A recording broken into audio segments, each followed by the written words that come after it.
All right, folks, welcome back from the commercial break. It is Wednesday, and that means we get the one and only. You know, we say the Ohio State. I'm going to start to say the Bobby Charles. We're so lucky to get AMAC's national spokesman and one of the most learned men that Washington has ever produced. Joining us now, my good friend, Bobby Charles. Bobby, good to have you back on. John, you always make me laugh, and mostly at myself. So this is great. I mean that though. There is only one Bobby Charles, and we are so grateful for the. Every week we come away, we have a conversation. And I go to my wife on Wednesday, like, man, I feel smarter tonight, and it's just because we have this conversation. She looks at me, she says, "You're not. You just feel that way, but that's okay. I get it. It's perfectly fine." But we always walk away with a great conversation. All right, I want to have some fun because just a few minutes ago we played the interview I got with President Trump yesterday here on the show. And there's lots of ideas. It's in 9 minutes, he covers like 20 policy ideas. He's so prescriptive in terms of how he wants to fix the country. He's so optimistic that he can fix it. But he also has the ability to glob onto something and realize that I can turn some of the arguments that Democrats make right around. And one of the things that he said he was open to considering was a compensation fund for people who've been whose families who've been seriously wounded or harmed or lost loved ones because of the border crisis. People have been let in by this government illegally. They come in the country, they commit murder, they commit rape, they commit DUI accidents, they commit crimes, they shoot people. And the president said, listen, I've been meeting with these people and I feel their pain, that they've been through so much. And you know what? May not be a bad idea. Now, we did it for 9/11 victims. We do it for vaccine injury victims. Do you think this idea could catch fire? You know, John, as a lawyer, I will tell you, I think it has merit. Why? Because you can actually identify the perpetrator, and these people are just being devastated. I mean, large numbers. I mean, remember, every single state has had illegal aliens shipped to them, many of them in the dark and in large numbers. I mean, Maine, I'm in Maine, and we've had them shipped up here. And this Democrat governor, I mean, frankly, the state ought to be partially responsive to, as a victims fund, to those that have suffered. But it's not a bad idea legally, and I will say that morally it very much appeals. I mean, God knows that we as citizens expect our government to protect us, not to hurt us. And yet you know what this Biden-Harris crowd has done is they have they are complicit with the evil that is devastating these families. And I mean, people think it's just ones and twos. They initially, I think, because the reports were minimal, they didn't understand that we're talking about thousands. We're talking about 13,000 convicted felons that are illegals and that are free out there right now. We're talking about tens of thousands. Those are just murders. That doesn't include the rapists. I mean, and then you keep adding the other. It's crazy. It's just a crazy amount of numbers. Yeah. So I think he's right. I mean, what he's doing again is he's telegraphing. Can we still use the word telegraphing? Is an old? Do people know what a telegraph is? Anyway, he's sending a message that he cares about American citizens, and that's what we ought to be doing. Yeah. No, it's pretty remarkable. There's new numbers out today, came out from the Customs Border Protection Agency, 11 million illegal immigrant encounters. Now, that's just people that got caught at the borders. Then there's the gotaways, and then there are those who've been let into the country through CPB. It is an extraordinary, huge number when you look at it. It's just amazing, isn't it?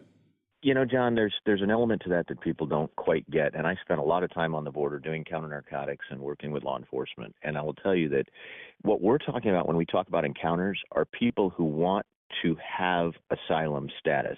So it's being falsely, number one, it's being falsely given, because in order to have asylum status legitimately, you need to have a well-founded fear of persecution that is individuated to you.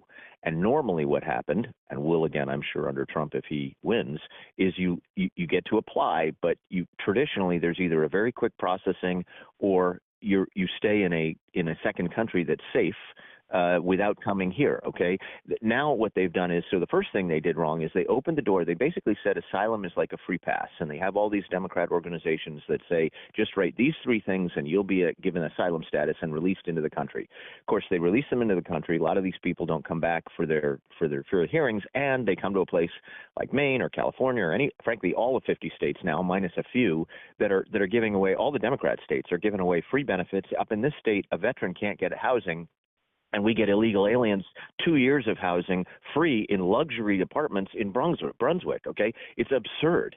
And okay, but at the same time, those encounters, those 11 million encounters, John, are people who want asylum. They're walking in, the people that get away are the gang members and the drug traffickers who are in between the points of entry, okay, or are not able to be intercepted because they've underfunded law enforcement at every level to be able to intercept them. And they've hobbled them and told them that they're racist when they do intercept them.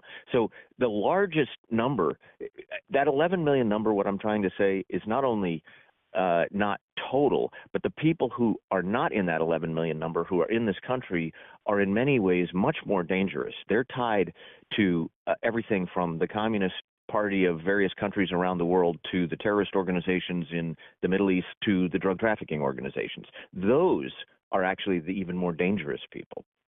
They are. There's no doubt about it. There's a really interesting dynamic the last month that Donald Trump has been laser focused, really disciplined in what he's going to do. And I tested that discipline yesterday. Like, sir, you got day one. You're in the office on January 20, 2025. If you get elected, what are your top three priorities? And he didn't even waste a second. He's like, fix the border, going to close the border day one. We're going to bring down inflation, starting with energy, and then bring it down everywhere else. And then three, I want to fix the military because I don't think people understand how dysfunctional it is. And the world is so unstable. I want the best military possible. I did it once. I'll do it again. And that was, very quick, succinct. He knew exactly his top three priorities. I think Kamala Harris would still be thinking about that if we asked it 4 days ago. The idea that he's got that level of precision and that level of discipline, it seems like Americans now know, they understand what this guy's going to do.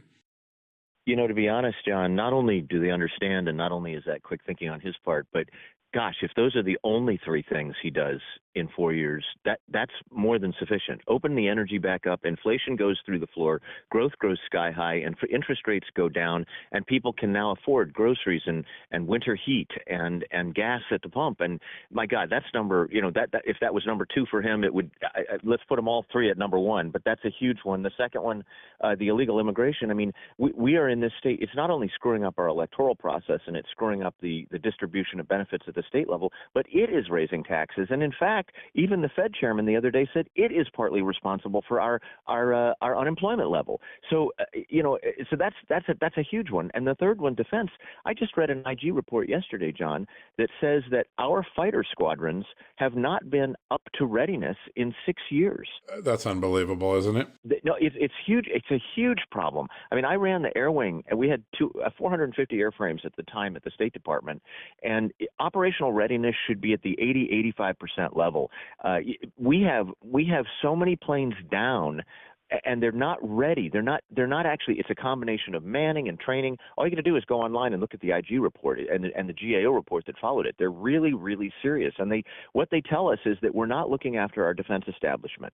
And if you don't look after the men and the women in the Defense Department and give them the tools they need to do the job, you not only won't win wars if they have to get fought, but you won't deter wars because the Chinese and others, the Russians, the Iranians, they will know that we're not ready to fight. So he's absolutely right. The only fourth priority that I would love to see him put in there, and maybe this is why he's brought Elon Musk into the fold, is the Civil Service Protection Act, John, basically says you can't fire people. And when I had people who were deadwood or they were actually counterproductive, they were wasting money, if I fired them, they were put at, when I was an assistant secretary, what would happen is they would be suspended, but they'd be paid for 2 years. And I basically became the bad guy because I fired them. Why? Because the Civil Service Protection Act, invented under Jimmy Carter, like the Department of Education, which we could easily get rid of, it says that basically that person has an indefinite, more or less indefinite right to stay there once the federal government hires them. Now, the irony in this is that if you brought in essentially an efficiency czar and you said, I want you to look at the 97 departments and agencies that are the biggest ones, and then I want you to look at all the smaller ones, and I want you to find for me the ones that we don't need anymore, the ones that we can take functions that are critical, put them in another one, and basically get rid of the rest of the department. Ronald Reagan very, very effectively downsized the Department of Energy using attrition. Once somebody retired out or left, their job was not refilled. But you could actually eliminate whole agencies and departments, and you could save the American taxpayer enormous sums of money. There is no reason that prior to Jimmy Carter, for example, there was no Department of Education telling every state what it had to do. As you have mentioned before, you could easily do block grants out to the states for that amount of money let the state run that program, let the state bring that standard up. Maine, we're suffering here because of the Department of Education and because of our Democrat governor. I mean, so bottom line is there are ways you could make the government more efficient. And if that could be his fourth big priority, I think that would be wonderful. It would be. Yeah. No, and clearly with his alliance with Elon Musk, that efficiency, whether it's employment efficiency or agency efficiency, one of the things that you and I've talked about, imagine if you could get rid of 4 or 5 agencies, maybe give the block grants to the states so that states can keep growing it. It'd be closer to the people and you get rid of a big bureaucracy in Washington. That seems like an idea that's catching a lot of fire. Well, imagine, John, just to put an exclamation point behind that, I would say if you were to look nationwide at how state budgets work, maybe 2/3 of those budgets are education. And of course, that also flows down to the local level where property taxes, we have the highest property taxes in the country in Maine, but property taxes are supposed to fund education. And then the other third is a large part of that is law enforcement. And then you have other things like conservation. But think about for a moment how much money you would save the average taxpayer in their federal income taxes. I mean, Reagan cut federal income taxes by 25%. Maybe Trump could do that. If you ship all that money as block grants out to the states to do their own education funding and do their own law enforcement funding, I mean, my God, you would not only improve public safety and public education and growth and employment, but you'd also reduce the cost to the average taxpayer by reducing the size of the federal government. Yeah, there's no doubt about it. There's no doubt. There was an incredible event yesterday, AMAC, 2 days ago now, on Monday, where parents got to attend a seminar to learn about what's going on in the schools and how to protect your children from transgenderism, the ideology, teachers forcing your child to transition without your permission, January Littlejohn, the doctors from Do No Harm. Tremendous thing. We had a special previewing that last week. It was really a fun conversation. But I think most parents are waking up for the first time, and thanks to AMAC, they're learning, my God, this stuff is like endemic in schools. It's happening all the time. It is, John. It was actually, I think, and I don't want to speak out of school, so to speak, but I think it was the best attended event. Just lots and lots and lots of parents, and what it does that we've done, and in that format. And I think one of the things that it tells you is that there is a stealth issue out there. And it is respect for girls, and it is parents and their prerogatives over their family, over their own lives, over their family lives, over their faith and over the school systems, how their kids are educated. But what that event really telegraphed is that people are rightly returning to right and wrong. They know that a girl is a girl and a boy is a boy. And I don't care if someone has a problem with I don't care if they have agoraphobia or hydrophobia, or they think they're a girl that they're really a boy. It's okay. Compassion should be shown to that person. But you do not put boys into girls' locker rooms, and you do not put boys into girls' bathrooms, because what it does, I mean, I have a daughter who's now older than that, but the reality is it not only undermines their safety, it undermines their dignity, it undermines their privacy, it undermines their ability to be at peace as they go to school, to be educated, or as they prepare for a sport, okay? Riley Gaines is exactly right, and so frankly is everyone else, and most of the parents. I mean, think about it for a minute, John. If half the population is female, okay, and then think about the fact that many men have girls as children, and if not, as sisters and wives and mothers. And, here's the bottom line. If you disrespect half the population, you shouldn't expect them to vote for you. And I think what this event turned up is the idea that parents are deeply, deeply concerned. Yes, they're concerned for their individual child, but they're concerned for the drift of society. That society has lost its understanding that, to use my old metaphor, the sun always rises in the east and always sets in the west. And people are born boys or girls, okay? And I understand there are always aberrations, there are exceptions to every rule, and there are problems that have to be addressed. But you do not amputate or infect the society with ideas that are going to undermine the core values of the society and its perpetuation and strength. And so I think part of what's happening is that even Democrat families are recognizing, I don't like this. This is not right. This is not the way America was built. It's not what the future is. So God willing, what happens is that things like this AMAC initiative, and AMAC speaks the truth to power every day, whether it's lowering taxes, protecting seniors. We are very much in favor of a solvent Social Security system. And I know I'm off base, but to say this, I hear Democrats out there all the time attacking Republicans, saying that they want to cut Social Security. I don't know of any Republican who wants to cut Social Security. And certainly people who are part of AMAC, the millions and millions who are part of AMAC, want to protect Social Security. That's the whole goal. So, AMAC speaks truth to power on immigration, on the economy, on energy. And, if we could just, John, if we can just imbibe deeply of this idea that truth matters, I think we'll get back on track. And that's one of the reasons that I think people like Trump, the guy speaks bluntly, but man, most of what he says is right on. Yeah, no, he does. You're exactly right. Yep. Well, one thing that speaking truth to power, speaking common sense to America, that's what AMAC does, whether it's a boot camp for boomers or the seminar that was done Monday with parents trying to fight the radical ideologies that are seeping into schools. AMAC's making a difference. It's 2.1 million, almost 2.2 million strong now. It's growing. It is a place where you get discounts, so it's a great service. But at the end of the day, you're not joining a service. You are joining a community of like-minded people like Bobby. And here's what I want you to do, folks. If you're appreciative of the conversations we have each week, if you aren't an AMAC member, go to AMAC.us/just news today. AMAC, AMAC.us/just news today.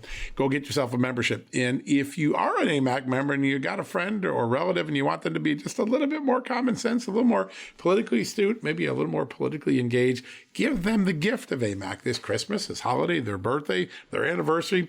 It is a wonderful gift because it gives all year long in discounts and in opportunities and in civic duty opportunities. Either way, you're going to get a discount on this if you go to amac.us/just news. It's a great way to say thank you. It's a great way to say I appreciate someone by giving them the gift of AMAC membership. Bobby, as always, great to have you on. I can't wait for next week already because we'll be 1 week from Election Day, the next day we talk. Think about that. It's so true. I'll just add one last thing, John, and that is the next 4 years may be the most consequential in the next 50. And AMAC, if you join for 5 years, you actually get my book Cherish America that I just finished, which has 56 stories about great Americans in it, and it makes a great Christmas gift too. So 5-year membership, and you get Cherish America, and even if you get a 1 year and you give it to a bunch of friends, you'll never go wrong with an AMAC membership. That is the ultimate gift. Bobby's great book, and we're going to do a whole show on that soon. I've been promising it. We got to get it done. But that is an amazing celebration of Americana, American values, American heroes. I can't wait to do that show. I'm looking forward to that. All right, folks, that wraps up another edition of John Solomon Reports. A big thank you to President Trump, to Drew McKissick, and, of course, to Bobby Charles, our good friend. Go to amac.us/just news if you want to get that $1 for a year membership. And we'll be back tomorrow. We've got a great show tomorrow, more scoopy stuff coming around the corner, so don't be shy. Be sure to check in again tomorrow. Until then, God bless you and have a great night.